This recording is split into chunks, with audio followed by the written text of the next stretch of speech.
পশ্চিমবঙ্গে বিধানসভা ভোটের ঠিক 10 দিন আগে তৃণমূলের ভোট কৌশলী সংস্থা আইপ্যাকের ডিরেক্টর ভিনেশ চান্ডালকে গ্রেফতার করেছে ইডি। এবার ভোটের ঠিক মুখে কয়লা কেলেঙ্কারি তদন্তেও সক্রিয় হল এনফোর্সমেন্ট ডিরেক্টরেট।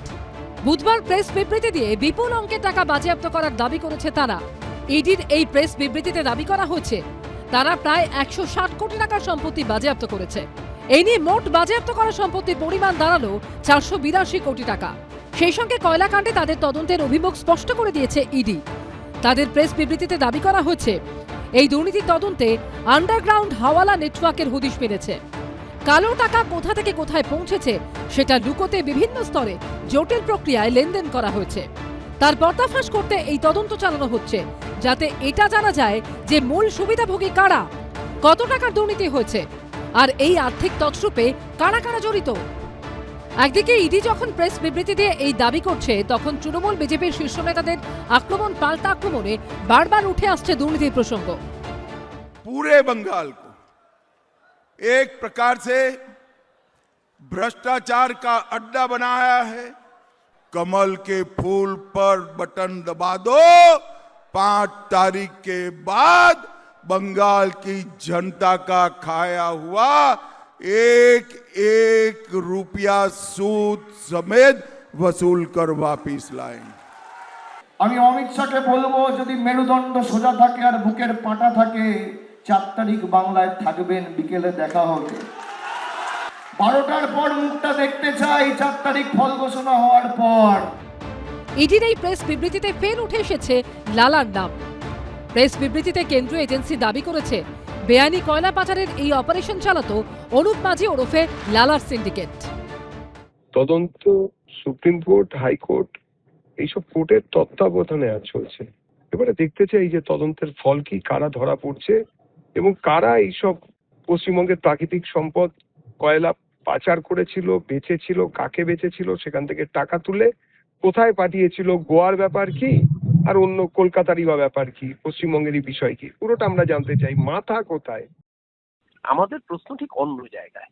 একই দিনে তৎকালীন তৃণমূল কংগ্রেসের 2 নেতার বাড়িতে ইডি রেড হয়েছিল। একজনের নাম সুজিত বসু, অপরজনের নাম তাপস রায়।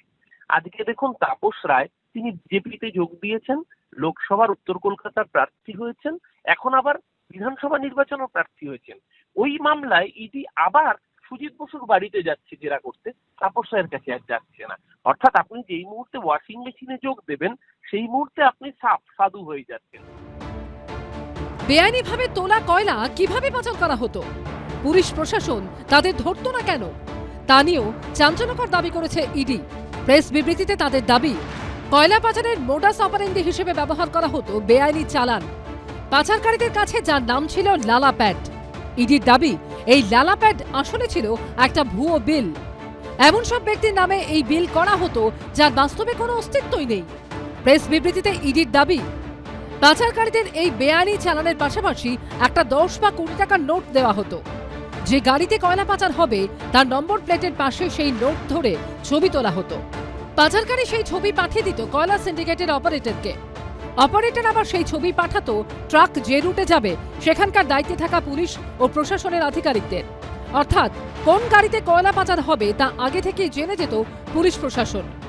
ইডির প্রেস বিবৃতিতে দাবি, এরপর সেই গাড়িকে আর কোথাও আটকানো হতো না। আটকানো হলেও সঙ্গে সঙ্গে ছেড়ে দেওয়া হতো। ইডির তরফে প্রেস বিবৃতিতে স্পষ্ট দাবি করা হয়েছে, আর্থিক দুর্নীতি বিশেষ করে বেআইনি কয়লা পাচারে জড়িতদের বিরুদ্ধে কড়া পদক্ষেপ নিতে ইডি বদ্ধপরিকর। অন্যদিকে এই কয়লাকাণ্ডেই চিন্ময় মণ্ডল, কিরণ খান সহ 5 জনের বিরুদ্ধে চার্জশিট দিয়েছে ইডি। এই 5 জনকে 9 ফেব্রুয়ারি গ্রেফতার করা হয়। এবিপি আনন্দ। এবিপি আনন্দ, এগিয়ে থাকে, এগিয়ে রাখে।